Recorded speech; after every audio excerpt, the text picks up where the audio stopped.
Bismillahirrahmanirrahim. Assalamualaikum warahmatullahi ta'ala wabarakatuh. Alhamdulillah. Wassalatu wassalamu ala rasulillah wa ala alihi wa sahbihi wa man tabi'ahu wa nasarahu wa man walah. Rabbi syrah li sadri wa yassir li amri wahlul uqdatan min lisani yafqahu qawli. Alhamdulillah, syukur kita kehadrat ilahi. Dengan izin dan limpahan kurniaan darinya, kita berada pada hari yang ketujuh bulan Ramadan, bulan yang penuh dengan kemuliaan, bulan yang penuh dengan limpahan nikmat daripada Allah Subhanahu wa taala. Baik, insya-Allah kita sambung lagi TNT, Tadarus dan Tadabbur surah Al-Baqarah. Satu hari kita ambil 10 ayat untuk kita bacakan dan kita ambil pengajaran yang mana untuk kita dapat kefahaman secara asas. InsyaAllah kita cuba konsisten satu hari 10 ayat. Ramadan pada tahun ini kalau tengok takwim 29 hari. Jadi insyaAllah kita akan mampu selesaikan surah Al-Baqarah yang mengandungi sebanyak 286 ayat.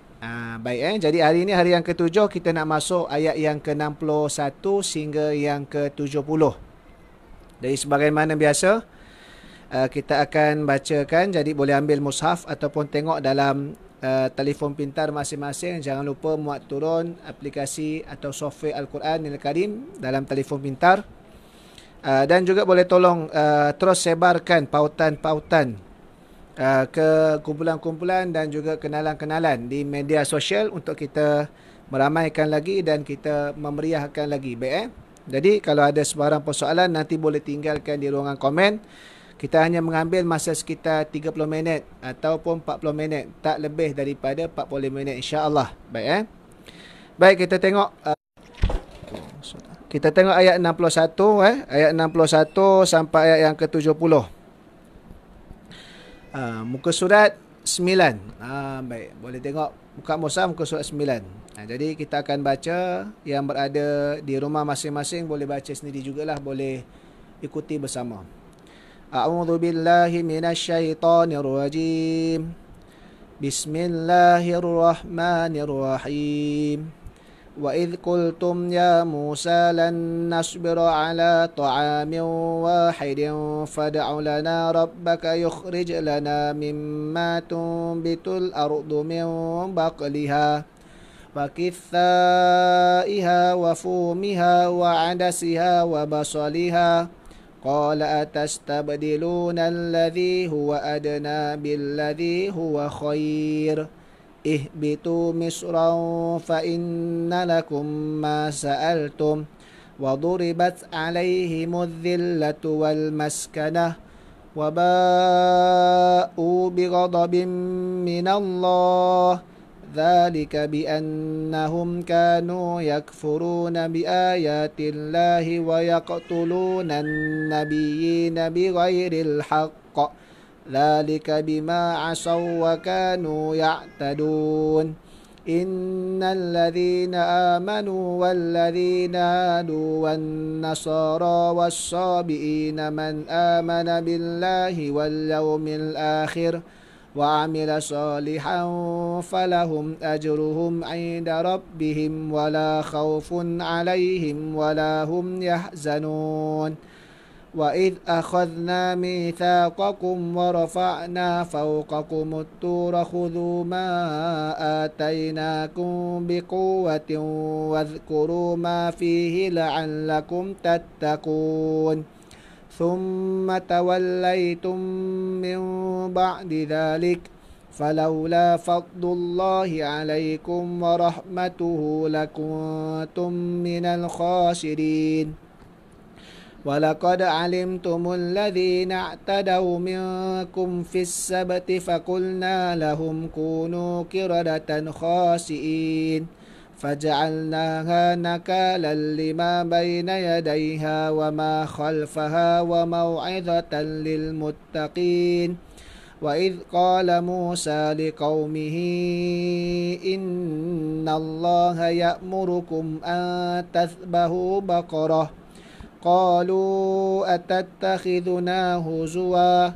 قال أعوذ بالله أن أكون قال أعوذ بالله أن أكون من الجاهلين قالوا ادع لنا ربك يبين لنا ما هي قال إنه يقول إنها بقرة لا فارض ولا بكر عوان بين ذلك فافعلوا ما تؤمرون قالوا ادع لنا ربك يبين لنا ما لونها قال إنه يقول إنها بقرة صفراء فاقع لونها تسر الناظرين قالوا ادع لنا ربك يبين لنا ما هي إن البقرة شابه علينا وإنا إن شاء الله لمهتدون صدق الله العظيم. 10 ayat. Ayat 61 sehinggalah ayat yang ke-70. Baik, kita sentuh satu sahaja berkenaan dengan tajwid, iaitulah iqlab. Iqlab ni apabila nun mati atau tanwin bertemu dengan huruf ba. Satu saja huruf nun mati ataupun tanwin bertemu dengan huruf ba. Tadi ada dia contohnya boleh tengok. Boleh tengok pada ayat yang ke 68. Okey, pada hujung tu. Qalu du'a lana rabbaka yubayyin lana ma hi qala innahu yaqulu innaha baqaratun la faridun wa la bikrun awanu baina dhalik. Tu wala bikrun awanu baina dhalik wala bikrun awanu baina dhalik. Jadi dia mesti dengung dan dalam keadaan yang fasihnya di antara dua bibir kita ni ada sedikit ruang, tapi tak besar pun. Seumpama kita letak sehelai kertas. Jangan dia ruang yang besar. Awanu, jangan macam tu. Dia awanu sikit saja. Dia punya ruang dia di antara bibir atas dan bibir bawah, dan dia dengung, dengung dia. Jadi itulah. Kalau kita tengok ada huruf nun mati ataupun tanwin, selepasnya itu ia bertemu dengan huruf ba, maka wajib didengungkan, yang dinamakan hukumnya adalah iqlab. Jadi cara bacaannya yang fasih adalah ada sedikit ruang, seumpama sehelai kertas di antara bibir atas ataupun bibir bawah. Tapi tidak jadi masalah sekiranya kita menutup mulut, yakni kita ketemukan bibir atas bibir bawah dalam keadaan awanum baina dzalik, boleh. Cuma dari sudut yang fasihnya, dalam yang kita belajar secara basic ilmu tajwidnya, dia akan ada rongga sikit. Jadi boleh latih. Baik. Jadi insya-Allah kita sambung lagi ayat 61 sampai 70. Sebenarnya masih lagi dalam kisah bagaimana kerenah Bani Israel bersama dengan Nabi Musa alaihissalam. Selepas mana mereka dah diselamatkan oleh Allah daripada dikejar oleh Fir'aun dan tentera Fir'aun, dan Fir'aun dan tentera ini tenggelamkan dalam Laut Merah. Kemudian mereka ni banyak songeh, tidak mahu beriman sehingga nak melihat Allah secara terang, dan mereka akhir sekali disesatkan oleh Allah apabila dimintanya akan Nabi Musa alaihissalam turun perintah daripada Allah untuk mereka masuk ke dalam Baitul Muqaddasah, iaitulah di Palestin lah. Jadi sebelum kita pergi sambungan kepada kisah itu yang telah kita bicarakan semalam dan juga kemarin, jadi kita tengok terjemahan dia terlebih dahulu lah. Baik, 61 dan 61 mana? 61. Dan ingatlah ketika kamu berkata, wahai Musa, kami tidak bisa, yakni kami tidak mampu sabar. Ni ada terjemahan Indon juga. Wahai Musa, kami tidak mampu sabar tahan dengan satu ancaman makanan saja. Satu macam makanan saja, yakni manna wasalwa itulah yang sebelum daripada ni mereka minta daripada Nabi Musa dikurniakan makanan. Sebab itu mohonlah untuk kami kepada Tuhanmu agar dia mengeluarkan bagi kami dari apa yang ditumbuhkan bumi, iaitu sayur-sayurannya, timun, bawang putih, kacang adas dan bawang merahnya. Musa berkata, maukah kamu mengambil satu yang lebih rendah sebagai pengganti yang lebih baik? Pergilah kamu ke satu kota, pasti kamu memperolehi apa yang kamu minta. Lalu ditimpakanlah kepada mereka nista dan kehinaan serta mereka mendapat kemurkaan dari Allah. Hal ini terjadi kerana mereka selalu mengingkari ayat-ayat Allah dan membunuh para nabi yang memang tidak dibenarkan. Demikian itu terjadi kerana mereka selalu membuat durhaka dan melampaui batas. Okey, baik.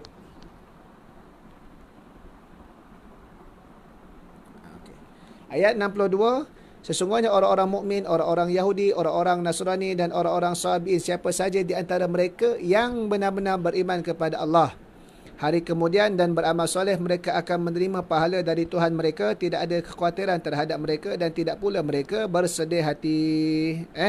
Orang Sabi'in ialah orang-orang yang mengikut syariat Nabi-Nabi zaman dahulu, atau orang-orang yang menyembah binatang atau menyembah dewa-dewa. Kalau mereka masuk Islam, beriman kepada Allah, mengesakan Allah, maka mereka dapat pahala lah. 63, dan ingatlah ketika kami mengambil janji dari kamu dan kami angkatkan gunung, yakni Tursina, di atas kamu seraya kami berfirman, peganglah teguh-teguh apa yang kami berikan kepadamu dan ingatlah selalu apa yang ada di dalamnya agar kamu bertakwa. Ayat 64, kemudian kamu berpaling setelah adanya perjanjian itu, maka kalau tidak ada kurnian Allah dan rahmatnya atasmu, nescaya kamu tergolong orang-orang yang rugi. Ayat 65, dan sesungguhnya telah kamu ketahui orang-orang yang melanggar di antaramu pada hari Sabtu. Pada hari Sabtu. Sebab Sabtu ni pada zaman itu adalah hari khusus ibadah untuk orang-orang Yahudi. Ditetapkan untuk mereka. Lalu kami berfirman kepada mereka, jadilah kamu kera yang hina. Maka kami jadikan, ayat 66, maka kami jadikan yang demikian itu peringatan bagi orang-orang di masa itu dan bagi mereka yang datang kemudian, serta menjadi pelajaran bagi orang-orang yang bertakwa. Ayat 67 masuk satu kisah baru berkenaan dengan sembelihan lembu betina. Ayat 67, dan ingatlah ketika Musa berkata kepada kaumnya, sesungguhnya Allah menyuruh kamu menyembelih seekor lembu betina. Mereka berkata, yakni orang Yahudi berkata, kaum dia, apakah kamu hendak menjadikan kami ejekkan? Nabi Musa menjawab, aku berlindung kepada Allah agar tidak menjadi salah seorang dari orang-orang yang jahil. Ayat 68, mereka, yakni kaum Bani Israel menjawab, mohonlah kepada Tuhanmu untuk kami agar dia menerangkan kepada kami lembu betina apakah itu, apa jenis lembu betina itu. Nabi Musa menjawab, sesungguhnya Allah berfirman bahawa lembu betina itu adalah lembu betina yang tidak tua dan tidak muda, pertengahan umur antara itu. Maka kerjakanlah apa yang diperintahkan kepada kamu. Mereka, yakni Bani Israel, berkata lagi, mohonkanlah kepada Tuhanmu untuk kami agar dia menerangkan kepada kami apa warnanya. Warna apa pula? Nabi Musa menjawab, sesungguhnya Allah berfirman bahawa lembu betina itu adalah lembu betina yang kuning. Yang kuning tua warnanya, lagi menyenangkan orang-orang yang memandangnya. Ayat yang ke-70, mereka berkata, mohonkanlah kepada Tuhanmu untuk kami agar dia menerangkan kepada kami bagaimana hakikat lembu betina itu, kerana sesungguhnya lembu itu masih samar bagi kami dan sesungguhnya kami insya-Allah akan mendapat petunjuk untuk memperoleh lembu itu. Wallahu alam. Jadi sampai ayat 70 saja, walaupun kisah tu tak habis lagi tu tentang penyembelihan lembu betina tadi. Baik, tak mengapa, sebagaimana yang kita maklumkan, kita akan sambung kerana satu hari kita mensasarkan 10 ayat saja. Jadi ayat 61 sampai 70 ni ada beberapa kisah, yang mana 61 masih lagi sambungan cerita semalam apabila selepas diselamatkan oleh Allah Subhanahu Wa Taala akan Nabi Musa dan umatnya, kaum Bani Israel, maka diperintahkan kepada mereka untuk masuk ke satu tempat Ardul Muqaddasah, iaitu Baitul Muqaddis, iaitu Palestin. Namun 12 puak Nabi Musa itu, 12 puak itu mewakili 12 keturunan daripada Nabi Yaakob. 12 keturunan Nabi Yaakob yang kita dah bincang 2 hari lepas pula nama-nama anak Nabi Yaakob tersebut. Daripada 12 keturunan itu ada 12 puak Bani Israel. Daripada 12 puak itu 10 menolak tanah masuk. Kerana apa? Inna fiha qauman jabbarin. Sesungguhnya dalam tempat Palestin itu ada kaum yang gagah, yang hebat berperang. Kita tak mampu nak lawan. Dan perincian kisah tersebut tidak ada dalam surah Al-Baqarah, tetapi di dalam juzuk yang ke-6. Juzuk yang ke-6. Jadi mereka enggan, hanya dua wakil sahaja yang bersetuju. Maka menjadikan Nabi Musa marah ketika itu. Lantas Nabi Musa pun bila kaum dia tak nak ikut cakap dia, Nabi Musa pun fafruq bainana wa bainal qaumil fasikin, pisahkanlah kami ya Allah, kami itu Nabi Musa dan Nabi Harun, dan juga Nabi Harun daripada kumpulan mereka ni kan. Kemudian mereka pun disesatkan oleh Allah. Kalau bahasa Melayunya nama banjaran Tih, bukan Teh, Tih. Sebab apa? Sebab yatihuna fil ard, bahasa Arab yatihuna fil ard, ardul Tih ni tempat yang kita panggil yang luas, yang kosong, orang pun sesat. Disebutkan di situ adalah inilah padang semenanjung Sinai. Dalam keadaan ada juga yang menyatakan di kebun zaitun. Kerana apa? Kerana di kaki Bukit Sinai itu ada rupanya kebun ladang zaitun yang zaitun tertua. Jadi boleh kaji. Tapi dia tak popular sebagaimana pokok zaitun di Palestin, pokok zaitun di Tunisia, kan? Dia tak popular, tapi ada tempat dia tersebut. Jadi banjaran Tih tadi itu adalah pengistilahan di Melayukan. Tih tadi itu daripada bahasa Arab juga. Jadi itu kita panggil kajian-kajian. Selama 40 tahun, bayangkan tak jumpa jalan keluar. Kerana fa innaha muharramatun alaihim arba'ina sanah. 40 tahun mereka itu, generasi yang ketika itu diharamkan untuk masuk ke Baitul Maqdis kerana keingkaran mereka sendiri. Sedangkan selepas 40 tahun itu, generasi yang lahir selepas pada itu masuk dalam keadaan diberikan kemenangan oleh Allah Subhanahu wa taala. Jadi kenapa masuk Baitul Muqaddis ataupun Palestin semula? Sebab kan kita dah belajar asalnya apabila keturunan daripada Nabi Ishaq itu ditempatkan di Kan'an, di wilayah-wilayah di Palestin, termasuklah dengan sebahagian yang di Lebanon dan juga sekitar dia lah. Sedangkan daripada keturunan Ismail diletakkan di Mekah, di Mekah, di wilayah Hijaz kan. Jadi apabila Nabi Yusuf alaihissalam telah menjadi menteri perbendaharaan di Mesir, maka mereka semua berpindah ke Mesir. Dan bila ke Mesir pula, lepas berlaku generasi demi generasi, Firaun memerintah keturunan Firaun ni panggilan gelaran pemerintah, yang mana zaman Nabi Musa tu dia telah menindas, menzalimi, akhir sekali menyelamatkan mereka, nak patah balik ke tempat nama Palestin sebut ataupun dalam wilayah Kan'an, nama terdahulu, istilah kuno yang terdahululah. Jadi selepas 40 tahun mereka diharamkan, maka ini. Dan selepas meninggalnya Nabi Musa kita sebut, maka urusan tersebut diteruskan oleh seorang nabi tapi bukan rasul, iaitu Yusha bin Nun, dalam nak menguruskan generasi Yahudi Bani Israel selepas daripada itu. Cuma dalam kisah 61 ni kan, bila mereka dah terperangkap, dah disesatkan, maka mereka minta kepada Nabi Musa turunkan rezeki daripada syurga, daripada langit. Maka diturunkan al-manna was-salwa. Al-manna ni banyak pendapat lah. Ada yang menyatakan seumpama madu, ada yang menyatakan macam yang al-manna sekarang ni lah, Arabic gum tersebut. Tapi dari sudutnya secara pasti wallahu alam, kerana ia makanan syurga. Kalaulah ia sama sebagaimana dunia, tak samalah macam makanan syurga, tak adalah yang istimewa, tapi gambarannya seumpama itulah. Salwa ni pula seumpama macam burung merpati, makanan tersebut. Jadi mereka dah duduk dalam tu, mereka pula rasa bosan. Boleh pula makanan yang dikurniakan oleh Allah. Yang hebat, mereka ni orang Yahudi, perangai mereka ni memang perangai banyak songeh. Mereka mengadu, lan nasbira ala ta'amin wahidin. Kami muak dah lah nak makan makanan yang sama je tiap hari, kan? Ini perangai Bani Israel ni. Akhir sekali dia pun minta, maka mohonlah pada Tuhan kamu, kurniakanlah rezeki yang benda yang tumbuh daripada bumi ni, daripada kacang adasnya, daripada bawang putih, bawang merah dan seumpamanya. Jadi banyak songeh. Maka sebab itu Nabi Musa alaihissalam menemplak mereka pula. Dia kata apa? Tastabdiluna alladhi huwa adna billadhi huwa khair.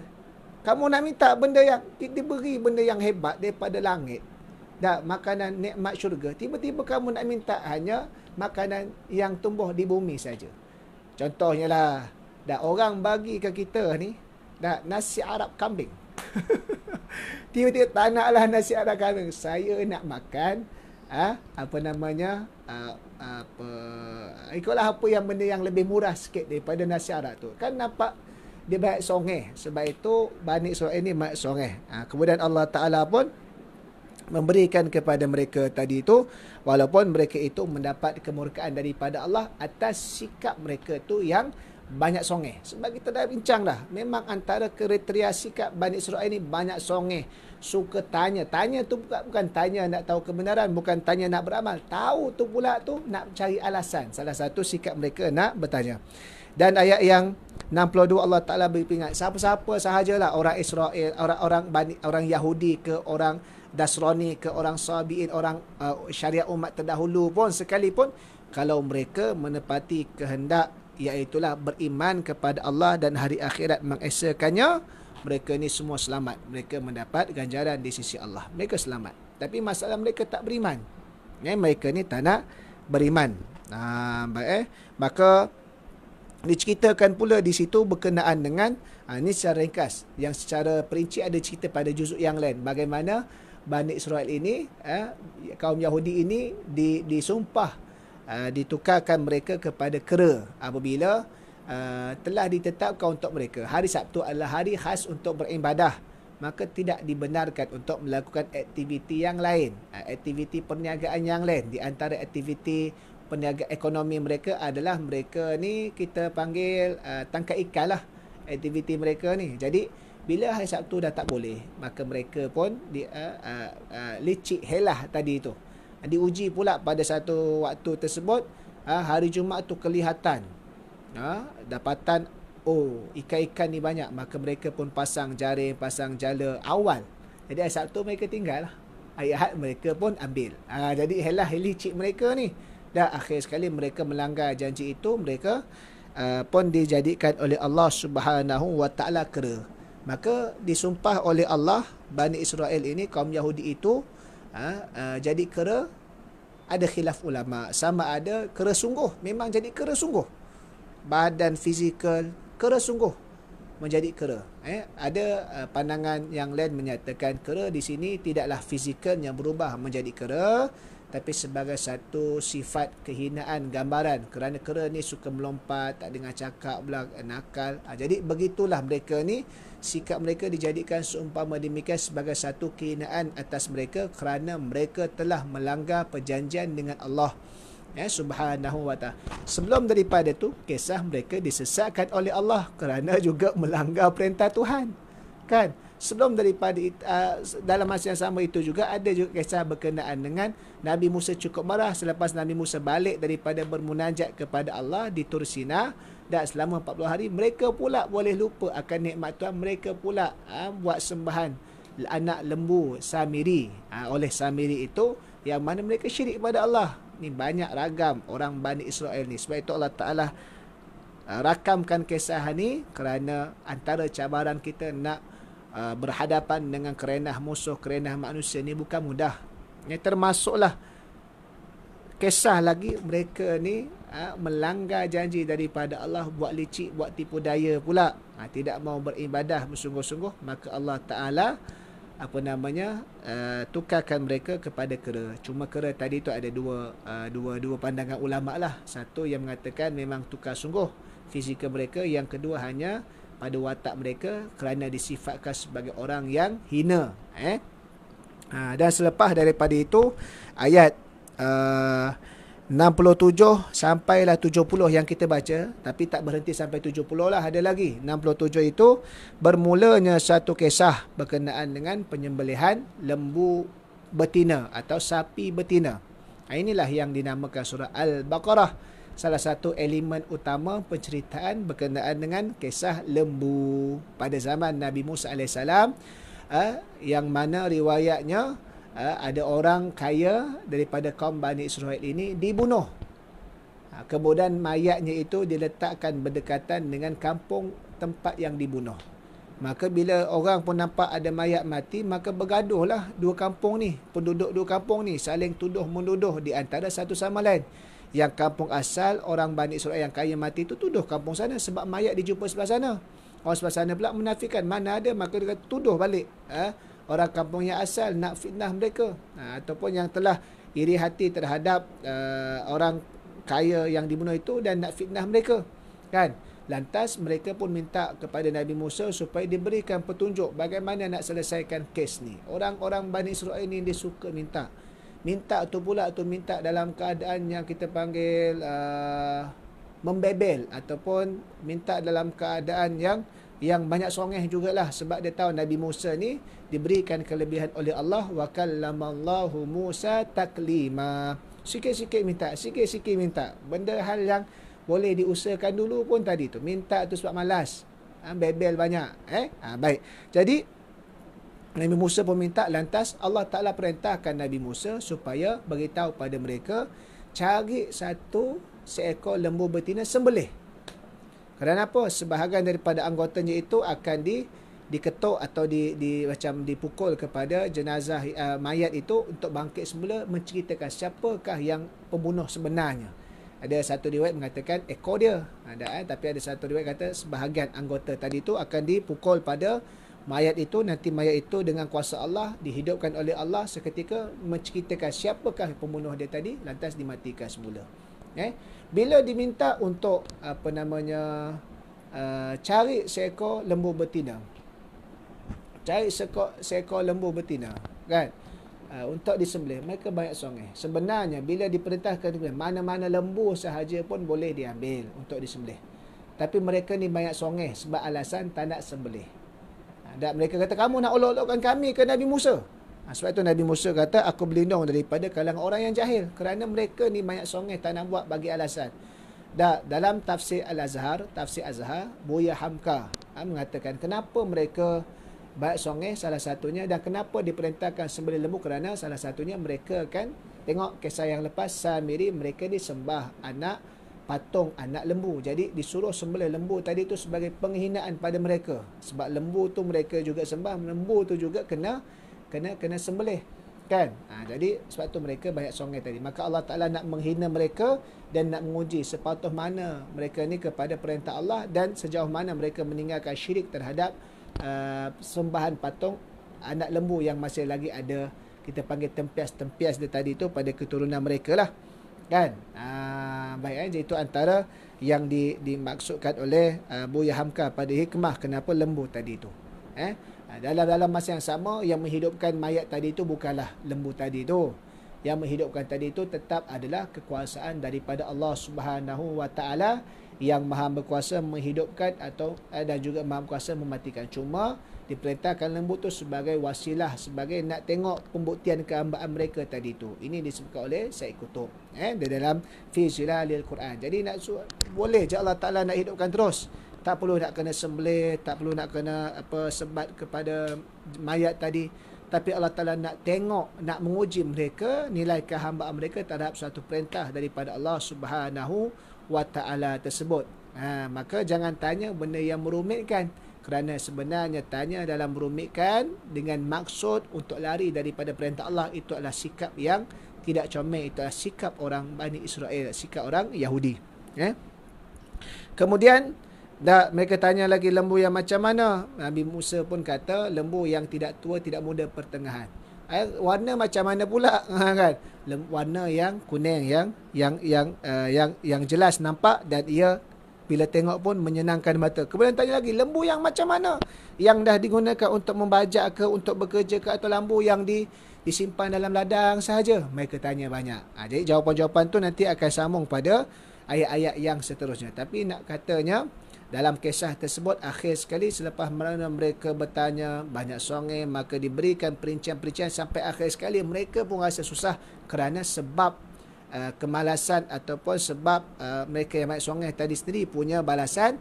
Lantas dapat juga lembu tersebut dan disembelih, diambil bahagian, ada setengah riwayat kata diambil ekornya, maka disebat pada, bukan sebat kuat-kuat lah, disentuh pada mayat itu, maka bangkit mayat itu dengan kuasa Allah. Dia pun menceritakan rupanya yang membunuh dia itu adalah anaknya sendiri. Maka selesailah kisah tersebut. Namun dalam masa yang sama, walaupun begitu hebat mukjizat yang ditunjukkan oleh Allah dan diberikan kepada Nabi Musa AS, masih lagi pengikut atau umat Nabi Musa AS ada yang tidak mahu beriman. Ada yang beriman pula yang tak kuat imannya.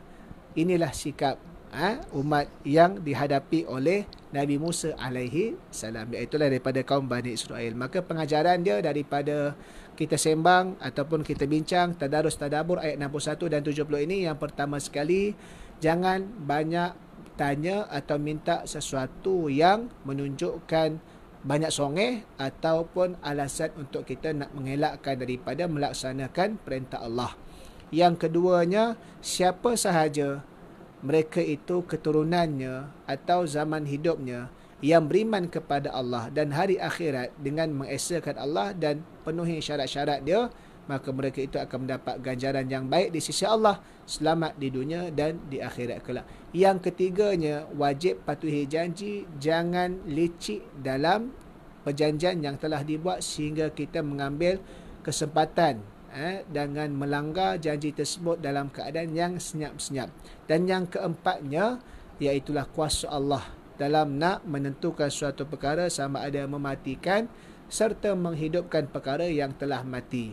Maka menjadi kewajipan kepada kita untuk mengabdikan diri kepada Allah, yakin dan percaya kepada kuasa Allah Subhanahu wa taala, agar kita tidak berani melawan Allah. Kita terus mengabdikan diri, memberikan ketaatan penuh kepada Allah Subhanahu wa taala. Jadi sekadar itu saja ayat 61 hingga 70. Nanti insya-Allah kita akan sambung lagi pada ayat-ayat yang seterusnya. Jangan lupa setiap hari 2:30 petang, jikalau tidak ada sebarang perubahan, kita akan adakan TNT, Tadarus dan Tadabbur surah Al-Baqarah, satu hari 10 ayat. Dan jangan lupa untuk subscribe YouTube Zuhali Saiman. Assalamualaikum warahmatullahi taala wabarakatuh.